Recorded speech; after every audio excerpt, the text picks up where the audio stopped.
Assalamualaikum warahmatullahi wabarakatuh. Alhamdulillah, kembali bersama saya Zulkarnain El Maduri. Kini saya berbicara di Masjid As-Sudairi, ya. Di Masjid As-Sudairi, sebuah masjid yang ada di Jakarta Selatan. Tentu isu hangat kali ini masih tetap berkaitan dengan Syekh Asim Luqman Al-Hakim. Jadi Syekh Asim bin Luqman Al-Hakim, terlalu banyak dari kalangan aswaja yang merasa terpukul, bahkan sok berilmu tinggi, nantang segala, padahal nyalinya ciut gitu, dan dalil-dalilnya hambar. Dalil-dalil yang dikemukakan oleh mereka itu hambar semuanya, baik yang disampaikan oleh Abdus Somad, baik yang disampaikan oleh Ustadz Adi Hidayat, baik yang disampaikan oleh youtuber lainnya, buzzer itu lainnya, yang mengkritisi pendapat yang dilontarkan oleh Syekh Asim sekitar Al-Fatihah itu. Tetapi saya tidak ingin berbicara lebih jauh berkaitan dengan Al-Fatihah ini. Nanti secara khusus kita akan bahas masalah Al-Fatihah. Namun apa yang akan saya sampaikan ini berkaitan dengan uraian beliau di Masjid Muhammadiyah yang ternyata disambut gegap gempita dan terjadi dialog dengan beberapa tokoh muda Muhammadiyah yang juga sama-sama fasih, yaitu menanyakan sekitar Islamophobia kepada Syekh Asim. Tentunya berbeda dengan Al-Fatihah.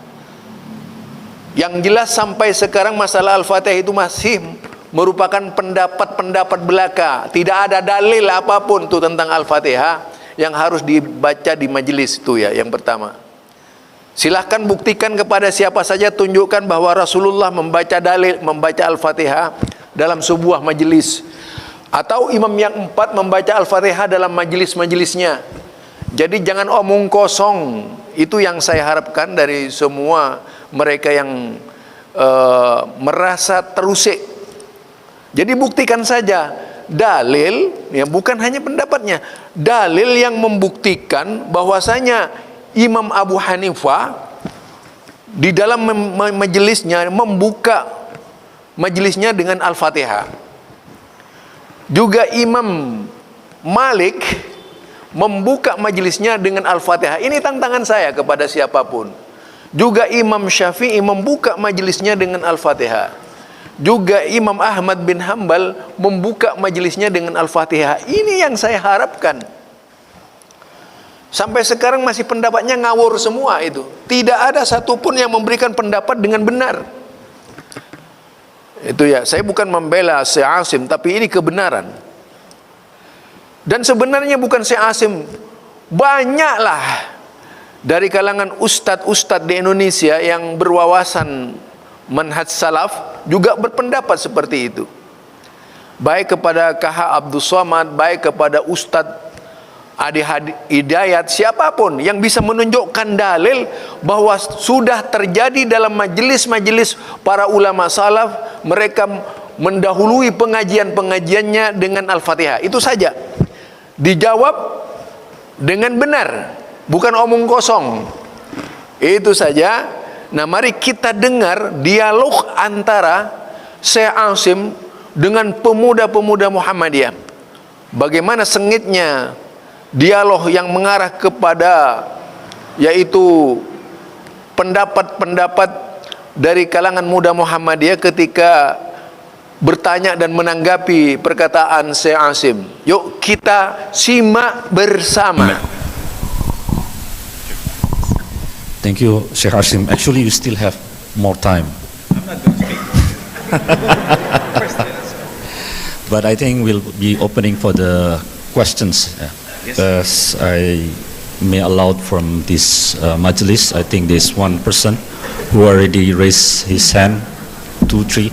I think for Akhwat, you can send message to our admin in Instagram or through WhatsApp, and we'll proceed the question to Sheikh, just to avoid the fitna of the lovely sound of their heart. Yeah. Okay, ya, silakan. Ya, mic-nya.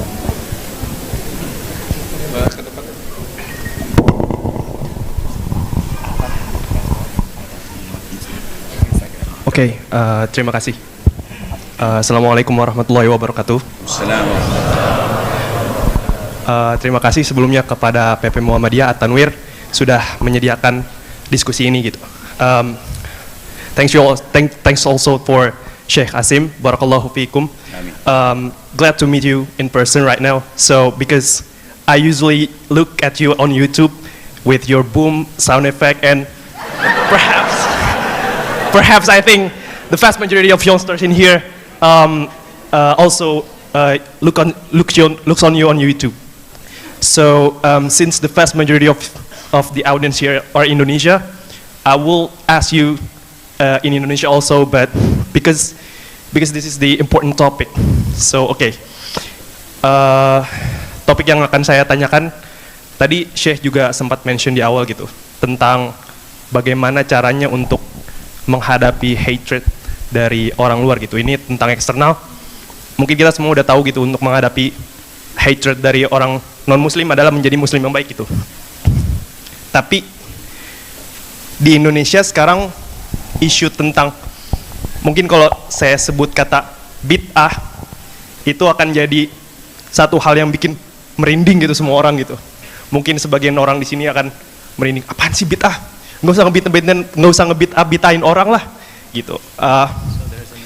Padahal mereka atau kawan-kawan kita ini yang ingin menjadi muslim yang baik dan ingin mengingatkan muslim yang baik itu, salah satu tadi sempat di-mention juga sama Syekh Asim gitu, about the core topic of Islam is man amila amalan soleh, man amila amalan laisa minna fahuwa raddun. Barang siapa yang melakukan amalan tanpa ada dalilnya merupakan yang tertolak gitu. Nah, what's your take on this? I mean, bagaimana caranya kita sebagai kaum muslim itu bisa menerima freedom of speech dari kawan-kawan kita yang mungkin masih menganggap kita bid'ah gitu, atau mungkin masih menganggap kita belum mengikuti sunnah gitu. Bagaimana caranya untuk kita itu bisa mentoleransi orang-orang yang mungkin masih melihat kita bid'ah gitu, padahal mereka sebenarnya salah satu cerminan Islam yang baik gitu. Mungkin itu dari saya, karena menurut saya topik ini sangat penting, karena ini mungkin bisa merusak Islam dari dalam itu sendiri gitu. Kita dibuat pecah, kita dibuat tidak intoleransi terhadap kawan-kawan kita yang menjalankan muslim yang baik itu. Barakallahu fikum Syekh. Assalamualaikum warahmatullahi wabarakatuh.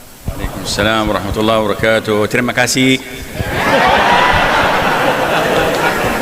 So I will assume that I understood what he said. But if Sheikh Zallah Khair explains it to me that there are sects and cults that are involved in bid'ah, so where is the freedom of speech when we want to denounce their bid'ah? And is this the right thing? Okay. First of all, Allah Azza wa Jal says in the Quran, "Ud'u ila sabili rabbika bil hikmati wal maw'izati al hasana." What is hikmah? Wisdom. And maw'izah al hasana, fair preaching. So if I see someone doing bid'ah, should I put him on the ground and start jumping on his stomach? Is this logical? If you're doing bid'ah and I come to you and say, what is this? Well, you're in hell. You are doomed in hell. You are ignorant imbecile. Will you accept from me? You will not accept. There is an art. Da'wah is an art. It's diplomacy, it's wisdom. So first of all, it's a very, very important issue for the youth, especially the youth. Why? Because the youth are very young. So what, Sheikh? Youth, young, of course. We understand this. No, you did not get what I meant. The youth, like they say, I'm hot-blooded. Baby, can't you see? I have this fever of 103. So I'm hot-blooded. I just want to kill people. I want to destroy. I want to do something. Why? This is the youth. They can't control themselves. No, number one, you have to control yourself. Because in Islam, we judge things by the consequence. What do you mean? If I do this, what will happen? This and this. Or this and this. Okay, then I have to do whatever is good. Because when my actions lead to good, I do it. When my actions lead to harm, I refrain. Like the ayah, do not insult the idols they worship, so that they would not insult Allah Azza wa Jal. So I will stop. So I have to look. When I see bid'ah, some people make it their role in life like a fly. You know fly? They fall on food, on waste, on dirt, on garbage. So whenever they see it, bid'ah, haram, bid'ah, haram, bid'ah, haram, bid'ah, haram, haram, haram. Nobody will accept this from you. People have to love you, have to respect you, have to know that you want good for them, then they will accept. Some of the youth, the moment they are guided to Islam, and they start practicing sunnah, mashallah, tabarakallah, they start to grow the beard, the thobe goes short, they put the miswak in, very good. It's only 5 days. And they start controlling. Abba, this is not good, haram, you're doing kufr, you'll go to hell. Mother, what are you doing? This is not appropriate. You have to wear the hijab. You should not sit with my uncles. You should not listen to music. You should not look. My sister, my brother. How will they treat him? Get out of the house. Go somewhere. It's your mistake. Because you don't have knowledge. You don't have diplomacy.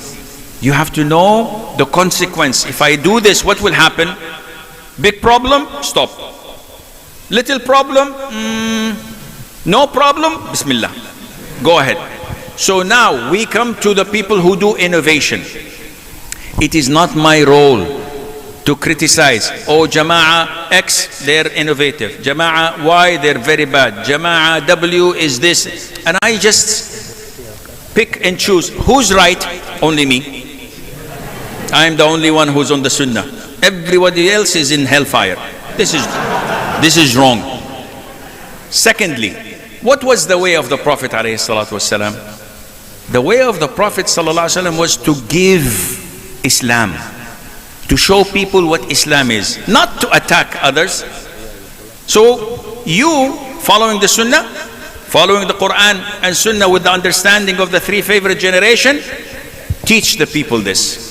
Instead of attacking this jama'ah, this group, this people, this maulana, this. No, don't attack.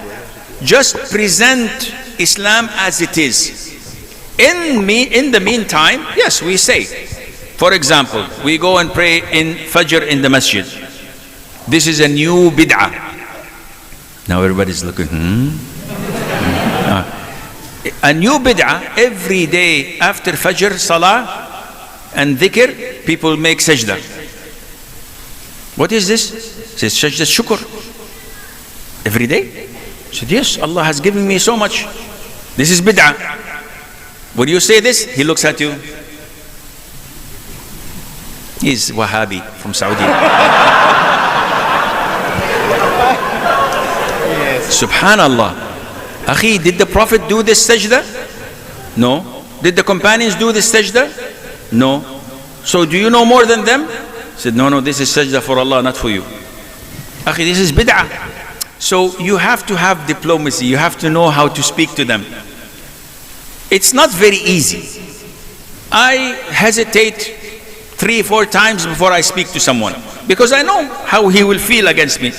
But I see him, I said, Assalamu alaikum. Immediately he looks, Wa alaikum assalam. How are you? Alhamdulillah, what do you want? I said, Akhi, I find, mashallah, you always pray in the first row in the masjid. Mashallah, I love you for the sake of Allah. Very little people pray Fajr in the first row. Now he's, okay, thank you. Yes, and mashallah, la quwwata illa billah, you make dhikr, very good. Mashallah, people don't make dhikr. Now his guard is down. He's comfortable with me. And he said, but I'd like to ask you one question, but please, don't be angry with me. I'm like your younger brother. He said, younger brother, you're 50 years older than me. What younger brother? He said, yes. He said, Akhi, this sajda you're doing, I know in the fiqh book, there are two sajdas. Sajdat tilawa, when I recite the Quran, and sajdat shukr. He said, yes. Sajdat shukr, the Prophet did alayhi salatu wasalam once in a lifetime. When they told him that the army has won, he made sajda.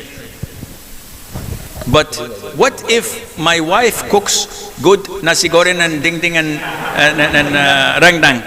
So should I make sajdat shukr? Said, no, she does this every week.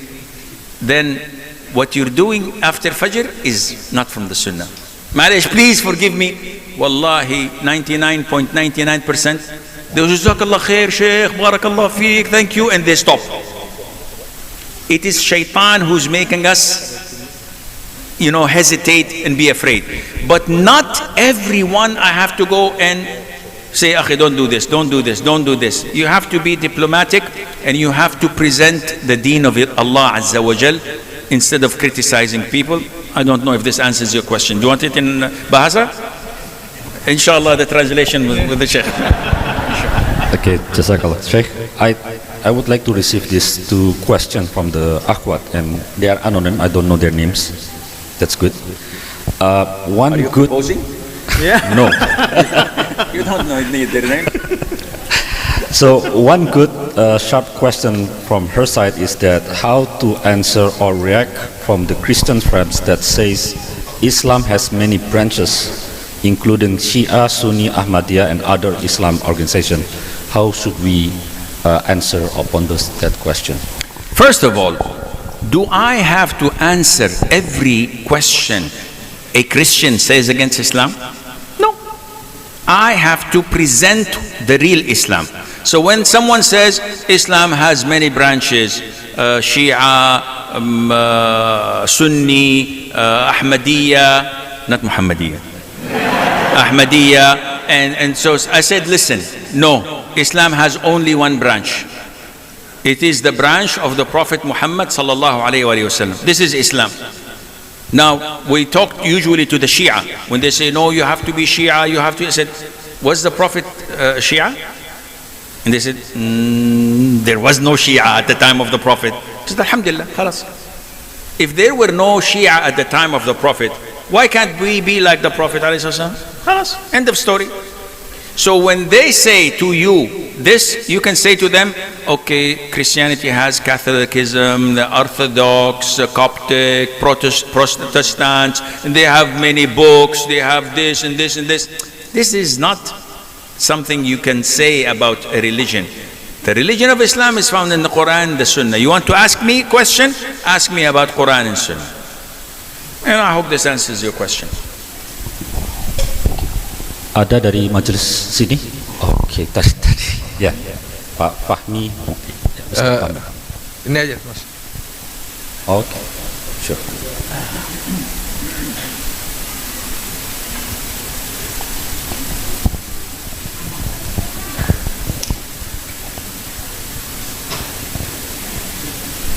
Ini dulu. Aku dulu. Ya. Nanti Ustaz. Ya. Assalamualaikum warahmatullahi wabarakatuh. First of all, thank you for Muhammadiyah and Muslim United for facilitating this. Thank you, Sheikh, for sharing your knowledge.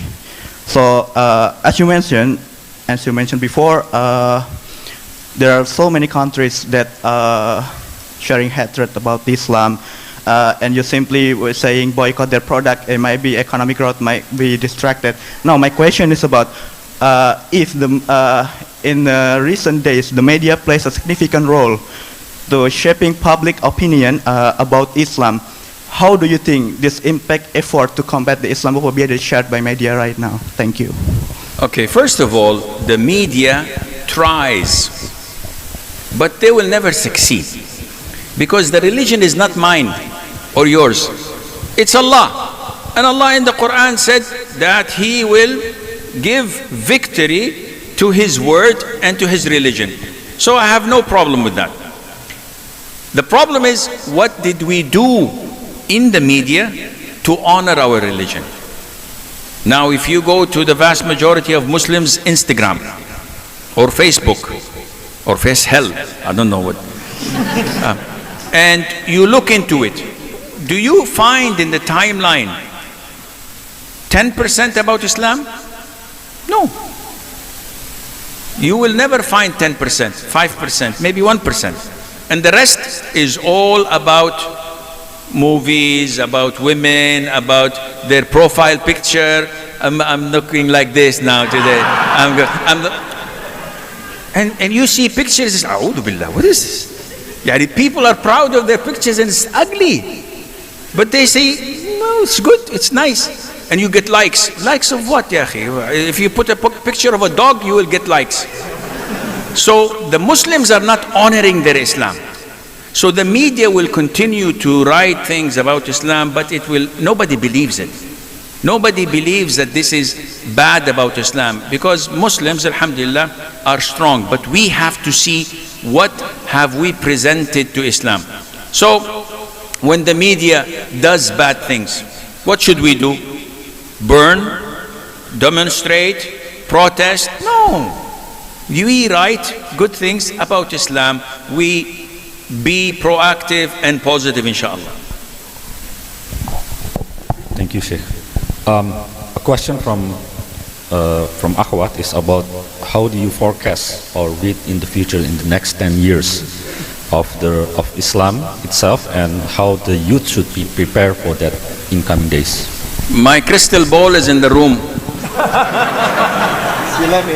So I cannot forecast what will happen in 10 years' time. What is this?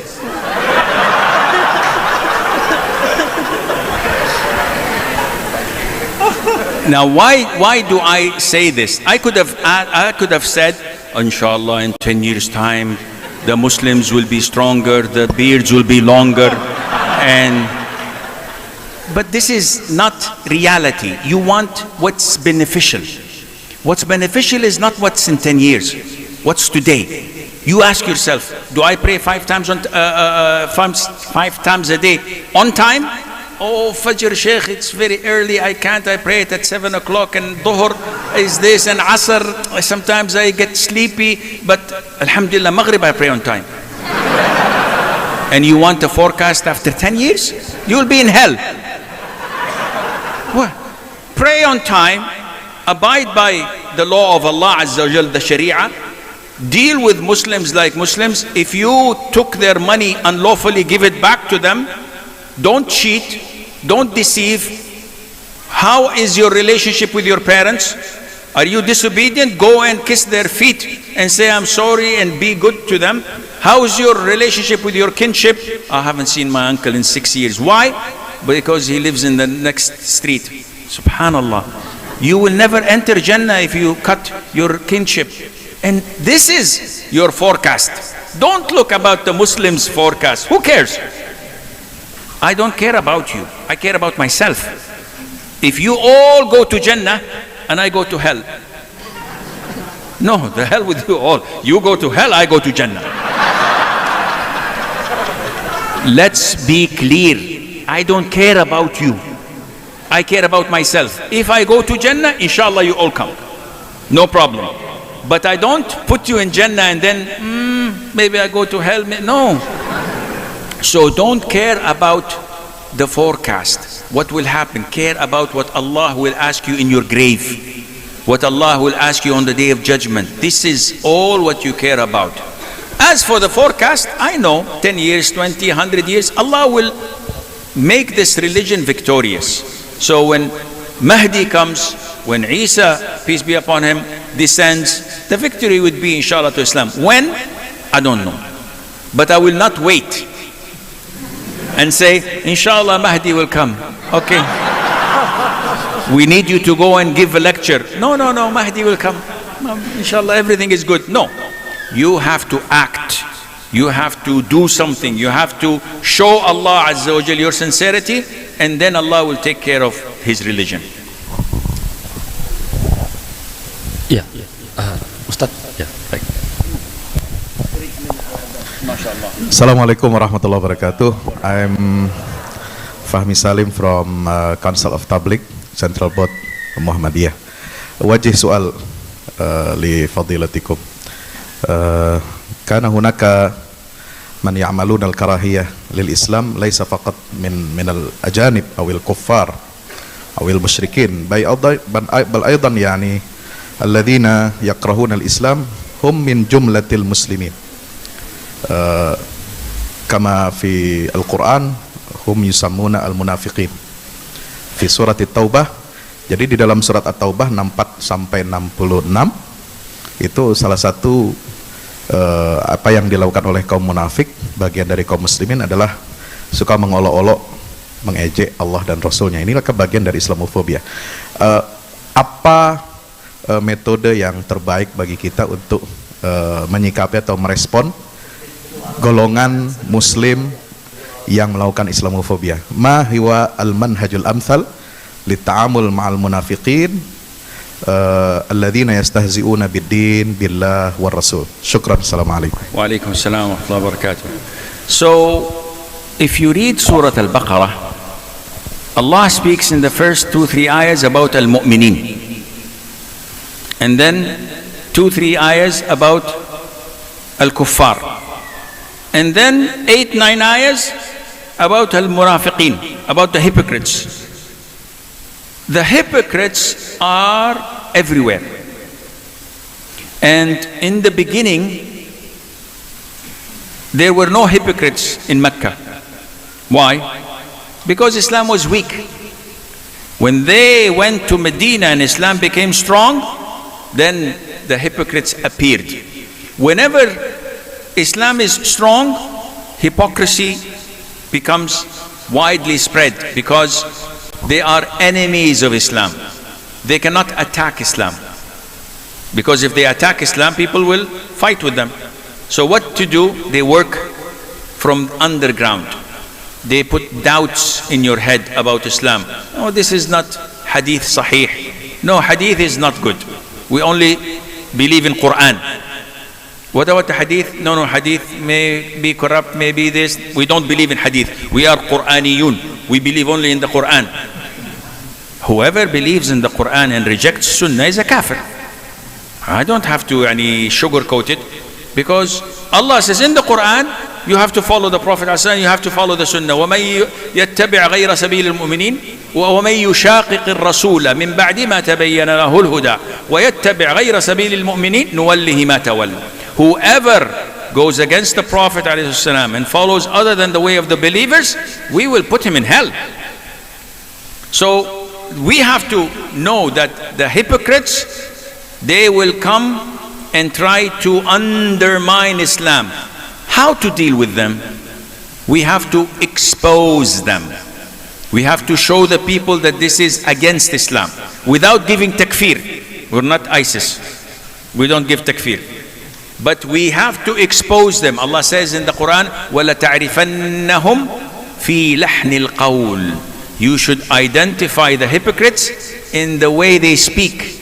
You can tell that they're using crooked ways when they speak. They don't speak قال الله قال الرسول. No, alayhi salam. They try to undermine Islam. So we have to expose them. We have to show in the media whatever allegations they present, we put counter allegation, because the jihad of the kuffar is with the sword. The jihad of al-munafiqeen, of the hypocrites, is with the tongue and with the pen. So this is the role of the ulama, the scholars. Whenever there is an attack on Islam, they come and clarify this for the Muslims, inshallah. Yeah. Masih ada waktu. There's a good question about regarding facing with the ulama who is more on the shubahat and more on the pro, not into the middle of the fairness in Islam. So how do we deal with those ulama? First of all, the ulama who may be deviated and deviant and using other than the way of the Quran and the Sunnah, the best way to deal with them is to ignore. The moment you reply to them, you give them status, you give them strength, and people say, I didn't know this. Let me check his profile, his website, and they will learn from them. And this is one of the ways of bullying these deviant ulama. When you walk and there is a dog that would bark at you, will you fall on your hands and knees and bark back? If you're a dog, yes. But if you're not, you will walk away. So these deviant ulama want attention. They want prominence. They want fame. If you talk to them, and unfortunately, a lot of the Muslims are looking for fame. People come to me, say, Sheikh, mashallah, mashallah, mashallah, you're very good in da'wah. Pray to Allah that I become famous like you. I pray to Allah you never become famous. Do you think we like being famous? Wallahi, I wish nobody knew me. Wallah, I wish that nobody knows me or think of me as famous. I don't want to be famous. So you ask or you learn knowledge for the sake of Allah, not to be a scholar, not to be a alim, not to be someone people watch you and follow you. No, you do it for getting close to Allah. If Allah wants to make you famous, yes. The vast majority of people nowadays, they want fame. So even du'at, unfortunately, every time you go to their website, Instagram, this is me in sunset. This is me at sunrise. This is me eating durian. MashaAllah, tabarakallah. What is this? He said, no, this is for da'wah. What da'wah? Da'wah is teaching people قال الله قال Rasulullah and benefiting people, but you want fame. And most Muslims nowadays, they want fame. If they are not followed, they say things that is bad about Islam so that people mention them.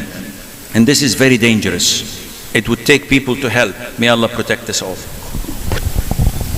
So we'll take two last questions, one from the Majlis and one from the social media. I think you, brother. Yeah. Oke, baik. Terima kasih buat para panitia yang sudah menyediakan forum ini, dan jazakallah khair untuk Syekh yang sudah berkenan hadir ke Indonesia, dan saya itu antusias banget bertemu dengan Syekh pada hari ini. Oh, I'm sorry, my English is a little bit, but I in earlier the Sheikh said not to take any direction to against those who bully Islam. But this is related to our dignity before Allah as a Muslim who doesn't accept his religion, his book, his God, his messenger being abused by there.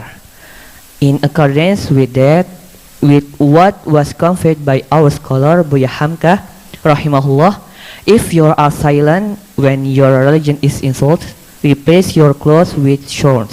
Mungkin ini dalam Indonesianya tadi Syekh bilang itu bahwa kita tuh nggak boleh melakukan reaksi yang berlebihan terhadap apa yang membuli kita untuk yang membuli Islam. Tapi dalam ulama kita, ya salah satunya Buya Hamka rahimahullah berkata, jika kamu diam terhadap Islam itu dihina, maka gantilah pakaianmu dengan kain kafan. Nah, itu bagaimana menurut Syekh?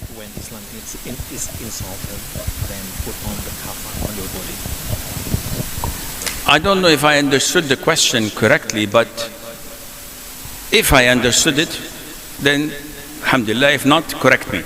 He's saying that we have to react. And I said, yes, we have to react, but your reaction can be positive and can be negative. A negative reaction is when you don't react. You don't do anything. You just sit. I said, okay, no problem. A negative reaction is when you go in demonstration and you break, burn, demolish, and do things that are bad. The positive, the Islamic reaction is to take a number of steps. One, learn the Quran, spread it, social media, printing books, doing da'wah, being a proper Muslim.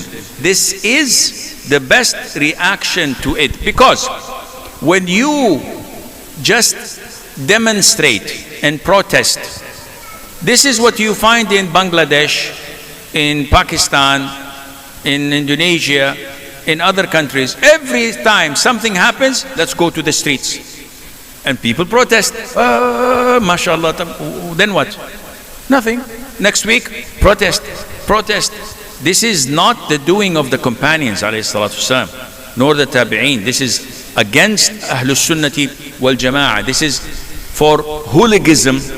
This is for barbaric people to express whatever they want. And this is why, even in politics, you don't like politics, let's go to the streets. This is not Islam. So you have to govern and control your actions through Quran and Sunnah. Demonstration is not from the Quran and Sunnah. You honor your religion.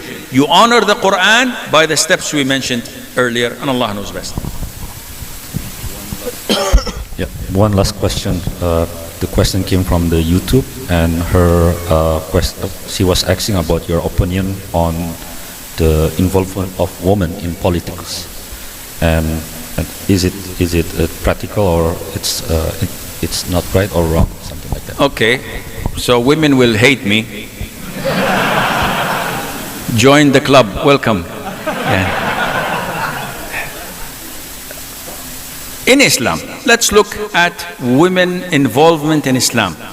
How many khutbah of Jum'ah did Mother Aisha give? And she's the most knowledgeable of all companions. How many? 0. Mother Salama, 0. Habiba, Safiya, Hafsa, Zainab.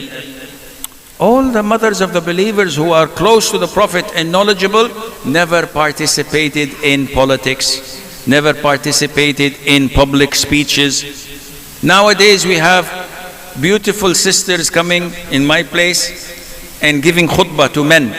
And the men, good khutbah, good speech, better than Sheikh Asim.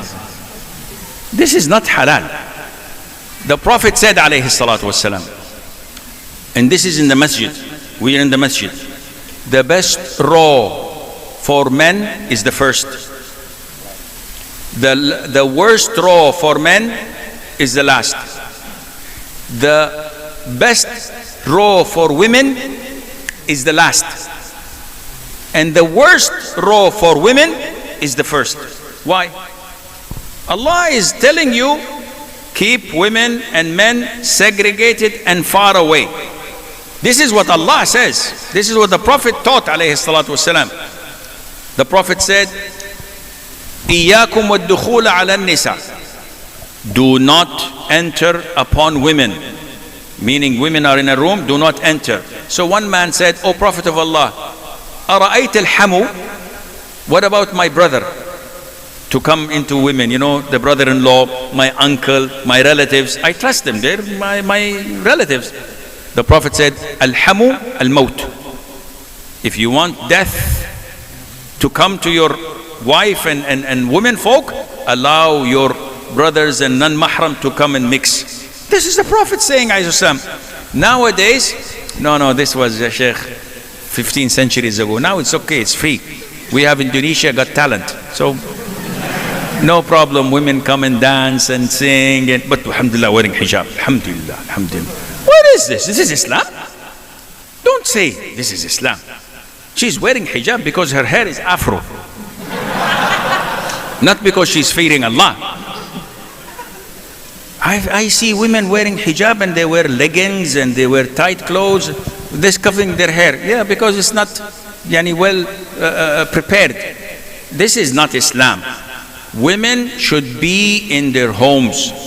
They should teach women in schools, in universities, only women. The moment a woman mixes up with man, we have Monica Lewinsky versus Bill Clinton.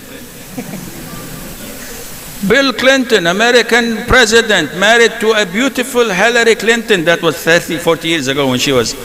Anyhow. Yet he cheated with an intern.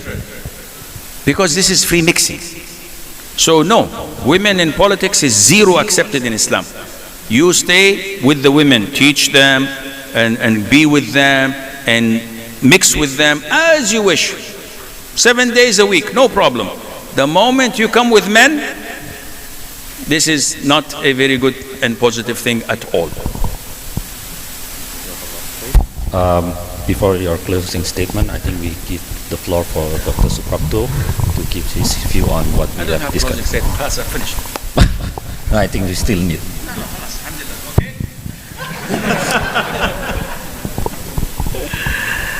Assalamualaikum warahmatullahi wabarakatuh.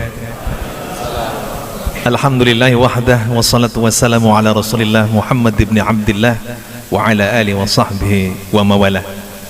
شرفتمونا أيها الشيخ بحضوركم في هذا المجلس ولقد تنور هذا المجلس بحضوركم والله يعني الوقت قصير جدا باستماع خطبتكم الجميلة وهناك المغزى أود أن أقدم ولكن نرحب بحضوركم لأن هناك دما أندونيسيا يسيل في جسدكم ولذا اسمحوا لي أن أدعوكم شيخ عصيم الحكيم حزبوان.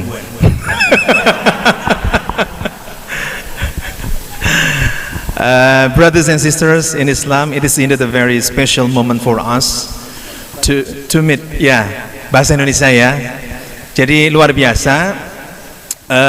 Biasa kita nonton di YouTube, namun sekarang kita langsung bertatap muka dengan Syekh Asim Al-Hakim Hasibuan. Dan banyak beberapa poin yang penting kita catat dalam pertemuan ini terkait dengan tema utama di pengajian kajian Ahad pagi ini di Masjid At-Tanwir tentang Islam di dunia global menghadapi Islamofobia. Islamofobia merupakan fenomena yang bukan sebuah imajinasi tapi kenyataan. Ini seolah-olah menjadi kontinuitas dari perang salib, dua kebencian antar umat yang berbeda, yang kemudian sampai pada era modern, di mana Eropa dengan Eurosentriknya masih ya memandang Islam sebagai ancaman. Belum lagi ketika Uni Eropa menerima pengungsi-pengungsi dari negeri konflik yang notabene negara Islam, lalu kemudian imigran-imigran Muslim semakin bertambah, lalu ada semacam xenofobia, rasisme terhadap orang-orang yang memiliki peradaban, budaya, dan agama yang berbeda. Jadi dari rasisme dan xenofobia kemudian muncul sifat-sifat agresif yang dibangun secara sentimental oleh beberapa orang. Kita tidak bisa mengatakan Eropa seluruhnya benci Islam, kita tidak bisa mengatakan Kristen semuanya benci Islam, kita tidak bisa mengatakan Yahudi semua benci Islam, tetapi ada oknum-oknum, ada kelompok-kelompok seperti partai-partai Islam, partai-partai sekuler di Belanda, di Jerman, atau tokoh-tokoh yang memang betul-betul benci ya terhadap Islam seperti Jean-Marie Le Pen dari Prancis, atau Geert Wilders dari Belanda ya, atau Rasmus Paludan ya dari Swedia, atau kemarin pas hari raya Idul Adha pembakaran Al-Quran dengan sengaja untuk kemudian menciptakan satu kebencian antar manusia. Tetapi apa yang disampaikan oleh Syekh Asim Al-Hakim itu menunjukkan betapa Islam harus ditunjukkan pada aspek rahmatan lil alaminnya. Kita tidak ingin menari sesuai dengan gendang yang mereka tabuh. Kita tidak ingin kemudian merespon secara agresif sebagaimana mereka ingin memancing emosi kita, tetapi kita harus kemudian menunjukkan bagaimana Islam itu indah dengan cara menguatkan secara internal umat Islam. Tadi disampaikan ada glorifying Al-Quran. Kita memperkuat ajaran-ajaran Al-Quran melalui membacanya, mengkajinya, lalu kemudian merepresentasikan dalam living Quran, Quran yang hidup dalam kehidupan kita. Lalu juga strengthening iman, menguatkan keimanan kita melalui apa? Melalui akhlak kita yang terbaik, ya. Tidak akan kemudian umat lain akan menghargai dan menghormati kita sebagai representasi Islam yang rahmatan lil alamin. Maka strengthening iman juga diikuti dengan strengthening ukhuwah, memperkuat ukhuwah kita, brotherhood, sisterhood, ya, sehingga Islam itu menjadi kuat, bukan Islam yang terpecah-pecah, tetapi Islam yang kemudian mencuat menjadi satu kekuatan melalui apa? Dakwah. Tadi Syekh Asim mengatakan bahwa dakwah itu tidak hanya mereka yang memiliki kompetensi, ya, retorika, kompetensi berujar, kompetensi naratif menulis, tetapi dakwah bisa siapa saja sebagai orang Islam untuk terpanggil. Wa man ahsanu qawlan mimman da'a ila Allah wa 'amila shalihan wa qala innani minal muslimin. Dan siapakah ungkapan yang terbaik kecuali dia yang mengajak kepada Allah lalu kemudian mengatakan kemudian melakukan sesuatu yang baik dan mengatakan bahwa sesungguhnya aku seorang muslim. Jadi dua kata kunci, yaitu mengajak orang kembali kepada Allah dan kemudian merepresentasikan diri kita untuk berbuat, berkreasi segala yang terbaik. Artinya sebagai orang Islam kita terpanggil untuk mencerminkan diri sebagai Islam yang baik. Jadi ada salah penerjemahan ketika kita mendengar man ra'a minkum munkaran falyughayyirhu biyadihi fa illam yastati fayughayyir bilisani fa illam yastati fayughayyir biqalbi wa dzalika ad'aful iman. Hadis ini menjelaskan bahwa andai kata salah seorang di antara kalian melihat sebuah kemungkaran, maka rubahlah dengan tangannya. Kalau tidak mampu dengan tangannya, maka dengan lisannya. Kalau tidak mampu dengan lisannya, maka dengan hatinya. Dan itulah selemah-lemahnya iman. Hadis ini sesungguhnya menunjukkan bahwa umat Islam diberikan jalan dari Allah Subhanahu wa taala untuk berkreatif sesuai dengan kemampuannya. Kalau sesuai dengan kemampuan tangannya, silakan. Sesuai dengan lisannya, silakan. Sesuai dengan hatinya, silakan. Tetapi tidak boleh diam. Makanya respon umat Islam terkait dengan Islamophobia itu meskipun di permukaan diam, tapi sesungguhnya di bawah permukaan kita kuatkan keimanan kita, kita kuatkan solidaritas keislaman kita, kita kuatkan brotherhood dan sisterhood kita, lalu kita kuatkan, kita perbaiki akhlak kita agar orang melihat Islam adalah agama yang indah. Terima kasih. Itu saja dari saya. Assalamualaikum warahmatullahi wabarakatuh. Warahmatullahi wabarakatuh. Terima kasih. Jazakallah. Ya, Bu ya. Ya, menarik ya. Cuma kita berbeda budaya dengan beliau. Beliau tinggal di Saudi Arabia. Itu di sebuah kerajaan yang orang tidak boleh berdemonstrasi. Orang tidak boleh unjuk rasa ya. Jadi beliau terpaksa menyesuaikan diri beliau dengan situasi dan kondisi politik yang ada di negaranya. Saya tidak bisa membayangkan kalaulah Erdogan tidak bereaksi keras dalam menghadapi tindakan brutalitas yang dilakukan oleh seseorang di Stockholm itu ya, dan kemudian juga dari Tunisia, dari negara-negara Teluk melakukan reaksi keras, dan juga dari Saudi. Saya rasa perbuatan ini akan berketerusan. Dan tadi ada yang menarik bagi saya ya, ternyata dengan adanya reaksi keras dari kita, jadi ada apa ya, aksi reaksi Dia melakukan aksi, kita bereaksi. Dia membakar Al-Quran, lalu kita bereaksi. Reaksi kita dibalas lagi dengan aksi oleh mereka. Aksi apa yang mereka lakukan? Mereka membeli Al-Quran, mencari Al-Quran, membaca Al-Quran gitu. Sehingga akhirnya mereka tahu ajaran agama Islam. Oh, ternyata Islam begini, tidak seperti yang mereka tuduhkan gitu kan. Tapi kalau seandainya umat Islam itu diam saja, mereka tidak akan membeli Al-Quran, mereka tidak akan membaca Al-Quran, sehingga akhirnya mereka tidak tahu apa itu Islam begitu. Oleh karena itu menurut saya ya memang untuk tempat beliau cocok dengan yang beliau sampaikan tadi, tapi untuk tempat-tempat tertentu tidak pas gitu ya.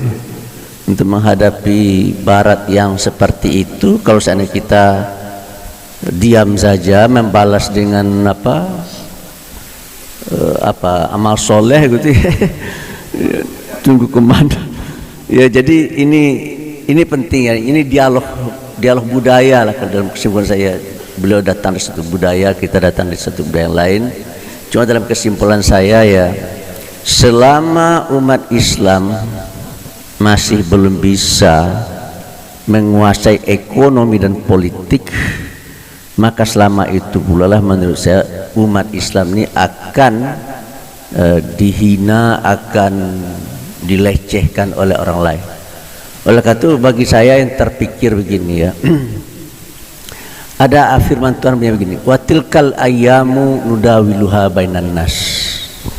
Era itu kata Tuhan akan saya pergilirkan di antara manusia ya. Kebenaran firman Tuhan ini saya bisa buktikan secara empirik ya. Di zaman Nabi ada dua kerajaan besar, namanya Bizantium dan Persia. Hebatnya luar biasa, tidak terbayang oleh orang dua kerajaan besar itu akan hancur. Lalu muncul daulat Bani Umayyah, hebatnya luar biasa, baik yang di Damaskus ataupun yang di Spanyol sana, luar biasa hebatnya, hancur. Lalu muncul daulat kakek saya, daulat Abbasiyah kan itu, iya, hebat juga, hancur. Kemudian muncul Turki Utsmani, hebat, separuh Eropa itu dikuasai oleh Turki Utsmani, hancur. Nah, muncul era Eropa dan era Amerika. Nah, sekarang era Eropa ini sudah megap-megap, ini sudah apa? Sudah kayak lampu 15 watt ini ya. Ya, dan Amerika pun juga sudah megap-megap ini ya. Maka sekarang muncul kelompok baru namanya BRICS. Brazil, Rusia, India, China dan South Africa. Gitu. Dan menurut saya kalau John Naisbitt serta istrinya Patricia Aburdeen, dua orang futurolog yang terkenal itu menyatakan bahwasanya abad ke-21 ini adalah abad di mana pusat peradaban tidak lagi ada di Eropa sana. Kalau hari ini kan kita kalau piknik kan ke Paris kan, hari ini kita piknik ke London. Kalau hari ini kita nonton sepak bola Manchester United lawan Liverpool, Real Madrid lawan Barcelona. Nanti tahun 2040-2050 tidak lagi seperti itu. Kita tidak akan menonton Manchester United lawan Liverpool, tapi orang akan menonton Ciputat United melawan apa? Melawan Persija gitu ya. Karena pusat peradaban sudah maju ke sini gitu. Negara kita ini akan menjadi negara maju gitu ya. Nah, oleh karena itu bagi saya, ketika negara kita ini menjadi negara maju ya, maka menurut saya, sepanjang pengetahuan saya ya, tidak ada orang negara yang berani melawan Amerika. Tidak ada negara yang berani melawan Eropa kemarin. Tapi sekarang udah banyak yang berani melawan Amerika, udah banyak yang berani melawan Eropa dan Amerika. Dan sekarang orang sedang menunggu munculnya adik kuasa baru.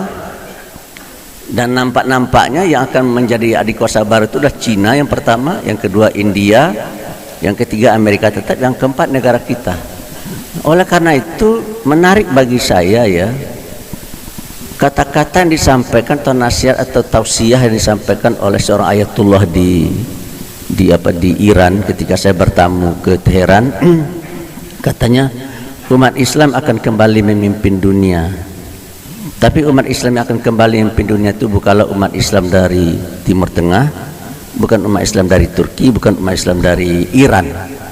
Umat Islam yang akan kembali memimpin dunia itu adalah umat Islam dari Indonesia. Dan saya titip pesan satu. Pesan itu yang menarik bagi saya. Karena ada teori menyatakan ini. Profesor Dr. Jeffrey Winters dan Noam Chomsky, Jeffrey Winters dalam bukunya Oligarki dan Noam Chomsky dalam bukunya Who Ruled the World menyimpulkan yang menjadi penentu di satu negeri itu adalah orang yang menguasai sumber daya material di negara tersebut atau orang yang menguasai kapital. Nah, orang yang menguasai kapital di Amerika adalah Yahudi, orang yang menguasai kapital di negeri kita adalah Naga 9. Kita tidak usah sebut siapa Naga 9 gitu ya, yang kita sudah tahu semua gitu kan.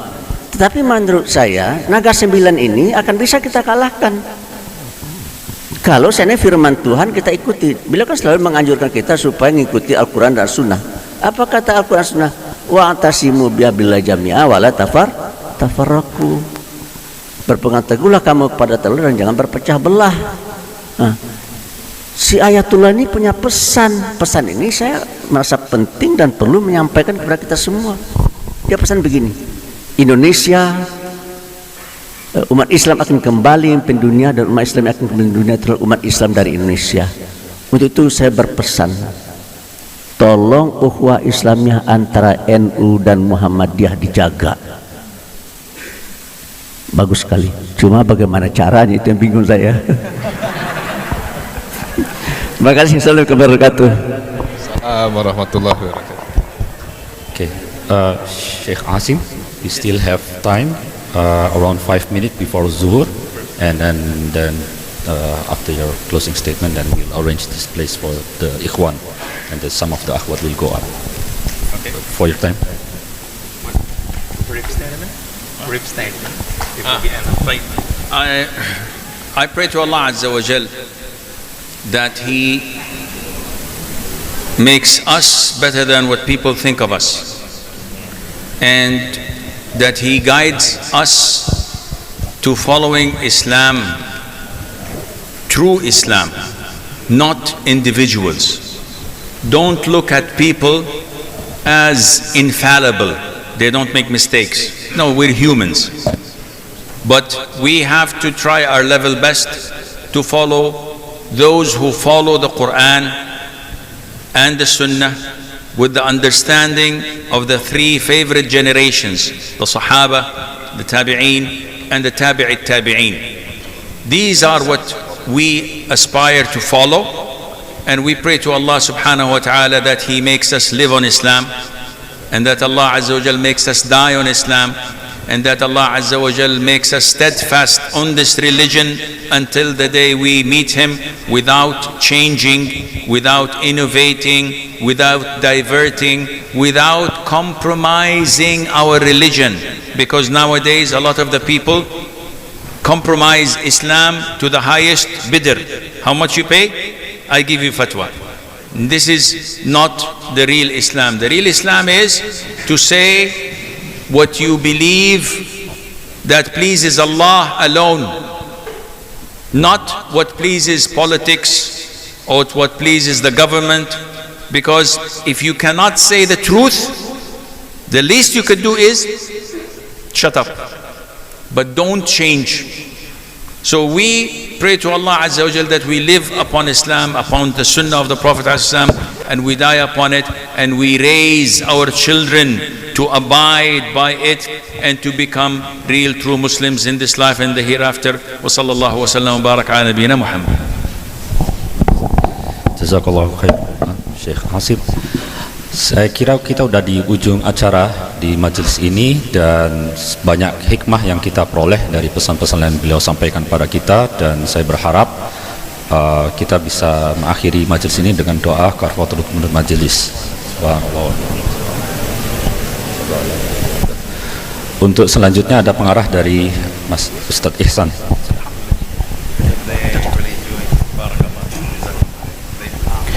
Baik, hadirin, demikianlah rangkaian kajian Ahad pagi kita di Masjid Tanwir bersama Syekh Asim Al-Hakim.